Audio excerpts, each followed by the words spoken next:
Hello everyone, welcome to a new video. It's Bibi Cameron here, and today I want to share some ideas and inspiration to make super easy cards with some of the products from the Knit and Tangle January release.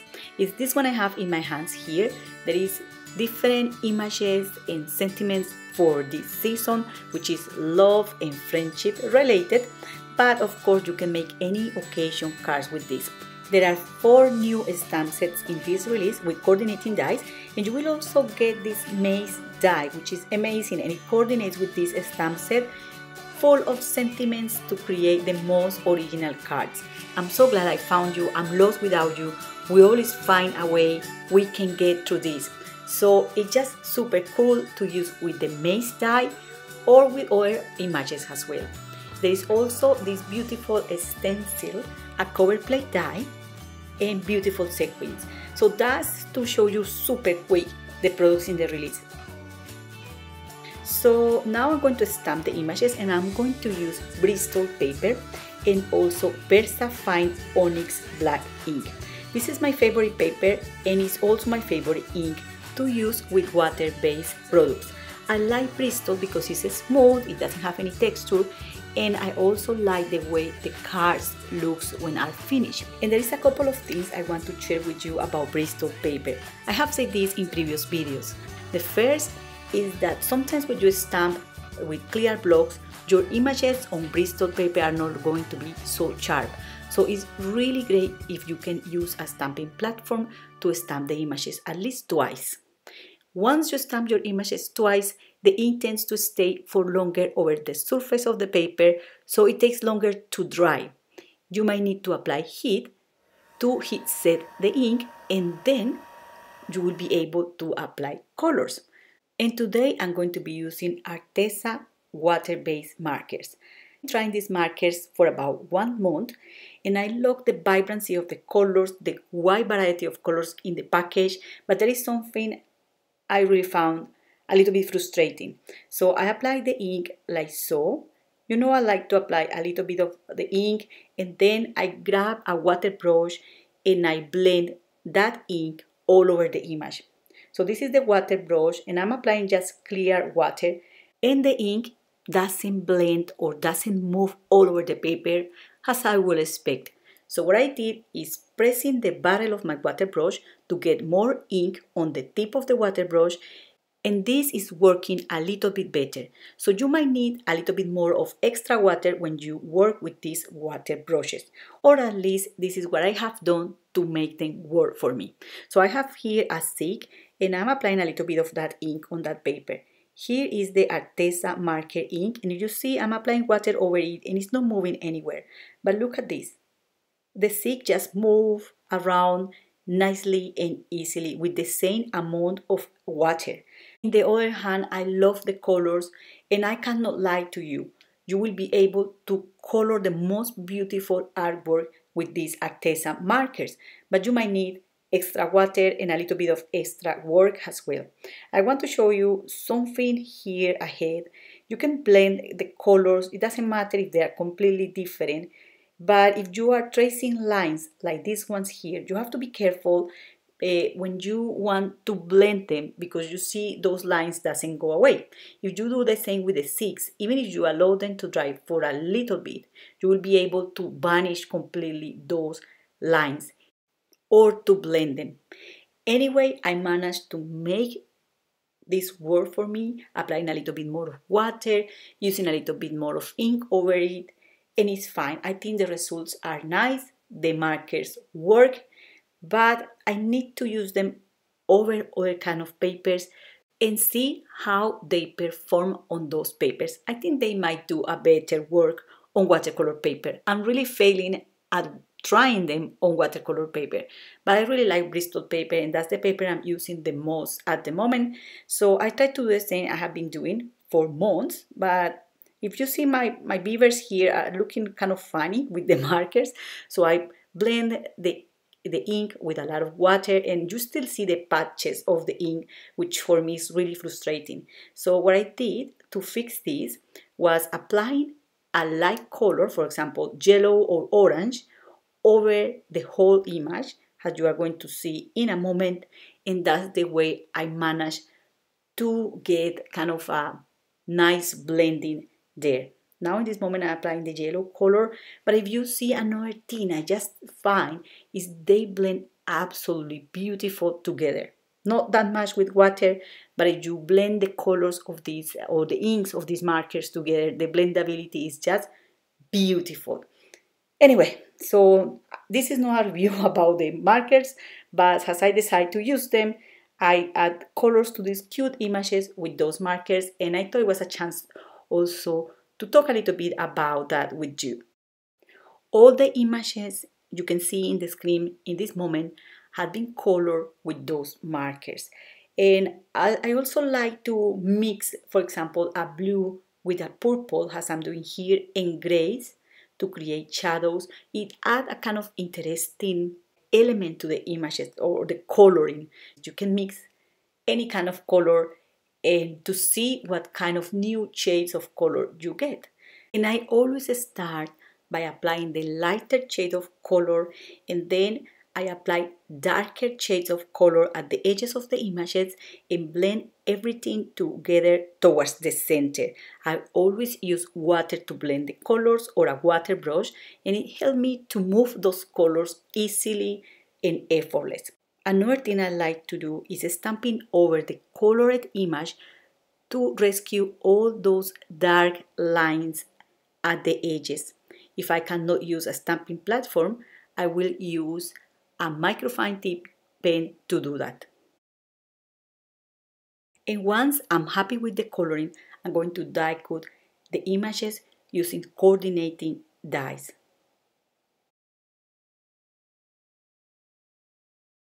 And I'm going to show you very quickly how to make 3 card designs with these images.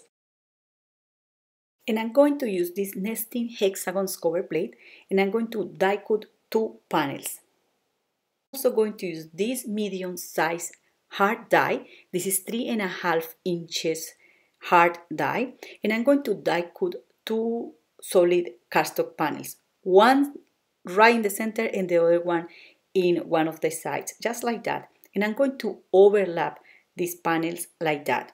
All I'm going to do here is just to spray adhesive on the back of this panel. This is a Stick and Stay adhesive by Crafter Companion, and I'm going to stick this on top of the other panels just like that.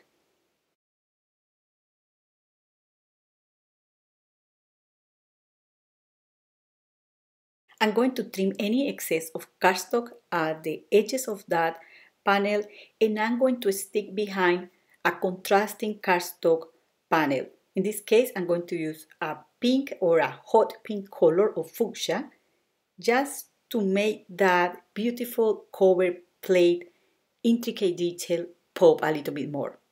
So this is very simple. From here you can create many card designs and very easy to make. You know, sometimes we spend a lot of hours in a card, and sometimes we just want a quick project. So this is a very quick project. It depends all on what kind of images you are going to add to these cards. You can also add die cuts, a big die cut word, and that will be a very beautiful card as well. So in this case, I want to use the images I just showed you, and I'm gluing everything down with the same spray adhesive I just showed you, but you can use any adhesive you have. I'm going to do some stamping. I'm going to stamp the banners in these beautiful koalas here with this coordinating stamp, and I'm going to stamp one of these images using VersaMark ink and white embossing powder, and the other one I'm just going to stamp it with VersaFine black Onyx ink. And I'm also going to stamp this large sentiment here from Into the Woods stamp set at the bottom of this panel here using VersaFine Onyx ink as well. That beautiful sentiment is from this stamp set here, in case you were wondering. This is Into the Woods stamp set. So these are my 2 panels, and it's very tempting to fill the white or blank space with something. But I wanted to keep this cards really clean and simple. So I'm going to stamp here, I love you. I also add a couple of black enamel drops on the koala's eyes just to make him look even cuter. And I'm going to use this Ranger Multi-Medium to adhere some of the sequins from the release. And I'm using this Silhouette Pick Me Up tool to help me up to lift those sequins and put them in place. I also want to add a little bit of sparkle, so I'm using here a Nuvo Shimmer pen. Glue down these panels over a navy blue piece of cardstock, and then I glue this on top of a white card base. This card measures 5 inches by 4 inches 3/4 when they are finished, but you can make them smaller or larger, and all depends on the images you are using or die cuts. So these were the 2 super simple card designs I have for you today. However, I could not leave this card alone, and I decided to stamp some hearts in one of the sides of the card, and then I used a golden watercolor paint to add color to those little hearts. I really think that it looks better just simple and clean, but you know, sometimes we are tempted to fill that white space and we want to make it colorful and cheerful, and we ended up spoiling our work. So that happens to all of us. Anyway, I think this golden watercolor is really beautiful in real life, and you can see how the shimmer of this paint doesn't do too much harm to the card. Okay, for the next card, I grabbed 2 pieces of cardstock and I die cut them together using the maze die.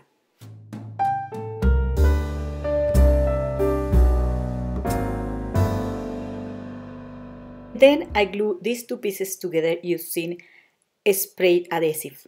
This is very thick cardstock, it's 300 grams, and I'm doing this to make the paper a little bit more sturdy and to give a little bit more of a strength to the maze area. Then I just trim any excess of paper, and I'm going to use a double-sided adhesive foam to keep dimension around the maze. So I can use a die to die cut a frame, or I can also trim the foam to create that frame around the edges of this panel, like so. Now I have a very simple way to create an interactive card, and is using these washers. They are not ideal because they have a hole in the center, but it's all I have in my house at the moment to make this sample for you. A penny is too big, so it has to be something smaller and something a little bit heavy. I'm also going to be using this sticky Tom's foams adhesive to stick that washer in the back of the maze with the image in the front of the maze. Sadly, when I was editing the video, I could not find the clip in which I was gluing those washers to the images in the front. But no worries, I'm going to show you how I do it anyway. And another thing I did was adding a very narrow piece of foam there when I'm showing or pointing with that white arrow, because that little edge there needs to be glued down. Once I have all this done, I remove the backing of the double-sided adhesive foam, and then all you have to do is to stick this down onto a backing panel. Sadly, for some reason, my camera was misbehaving in the last moment when I was making this video, and some clips are completely lost. So I don't have the clip in which I was gluing this down, but trust me, it's super easy. So now I want to show you how you can add the images to the maze even after you glue everything down. I'm going to put the washer like so, and I'm going to grab one of the dimensionals or this foam adhesive I have, which are tiny, very narrow and very sturdy. All I have to do is to glue it on the washer. I have to pay attention that I'm not compromising any paper there. It's just, it can move freely on that gap. And I'm going to stick another washer on top, just like that.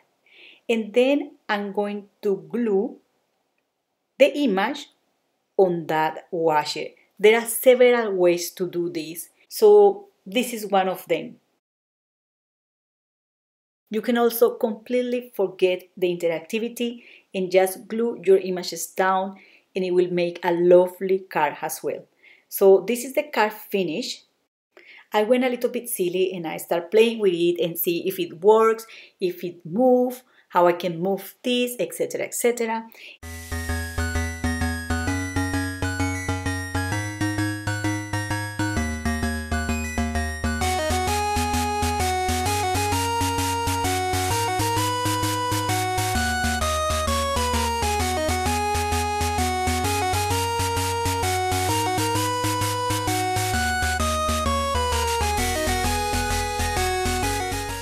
And perhaps this is not the most elaborated card design, but I have great fun with this card.